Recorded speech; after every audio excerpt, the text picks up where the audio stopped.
நீங்க நியூமராலஜில பிலீவ் பண்ற ஆளா? அப்போ இந்த வீடியோ உங்களுக்கு தான். பொதுவா நியூமராலஜி படி நம்பர்ஸ்க்குன்னு சில பாசிட்டிவ் சைடு, நெகட்டிவ் சைடுன்னு இருக்கும். ஃபார் எக்ஸாம்பிள் 666 நம்பர் எடுத்துக்கிட்டிங்கன்னா அது வந்து ஒரு சாத்தானோட நம்பர்னு சொல்லுவாங்க. அதே மாதிரி 777, 111, 222ங்கிற நம்பரை ஏஞ்சல்ஸ் நம்பர்னு சொல்லுவாங்க. இந்த வரிசையிலையும் 690452ங்கிற நம்பரையும் சபிக்கப்பட்ட நம்பர்னு சொல்றாங்க.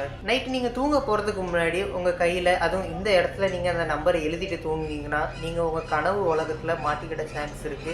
அதே மாதிரி பேரலல் யூனிவர்ஸ்லையும் மாட்டிக்கிட சான்ஸ் இருக்கு.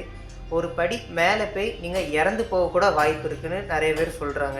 50% மக்கள் என்ன சொல்கிறாங்கன்னா, இந்த நம்பரை நாங்கள் எங்கள் கையில் நாங்கள் எழுதிட்டு படுத்தோம், ஆனால் எங்களுக்கு வந்து எதுவுமே ஆகலை அப்படின்னு. இந்த நம்பரை சுற்றி நிறையாவே கதைகள் இருக்குது. எது உண்மையான கதைன்னு பார்ப்போம் வாங்க. இந்த நம்பர் 690452ங்கிற நம்பர் வந்து டோட்டலி ஒரு ஃபேக். இந்த நம்பர் எப்படி இவ்வளோ ட்ரெண்டிங் ஆச்சுன்னா இந்த ஒரு ஆப் மூலியமாக தான். எந்த ஆப்னா டிக்டாக் ஆப். பொதுவாக இந்த டிக்டாக்ல நிறைய சேலஞ்சஸ் வந்து நீங்கள் பார்த்துருப்பீங்க. அதே மாதிரி தான் இந்த நம்பரை வச்சுமே நிறைய பேர் சேலஞ்சஸ் பண்ணி வேர்ல்டு ஃபுல்லாக அவங்க ஸ்ப்ரெட் பண்ணியிருக்காங்க. ஸோ சோஷியல் மீடியா பொறுத்த வரைக்கும் எந்த ஒரு நியூஸையுமே அப்படியே பிளாங்காக நீங்கள் நம்பிடாதீங்க. அதுக்கு பின்னாடி என்னெல்லாம் பேக் ஸ்டோரி இருக்குன்னு அனலைஸ் பண்ணி பாருங்கள். இந்த வீடியோ உங்களுக்கு பிடிச்சிருந்துச்சுன்னா சப்ஸ்கிரைப் பண்ணிடுங்க.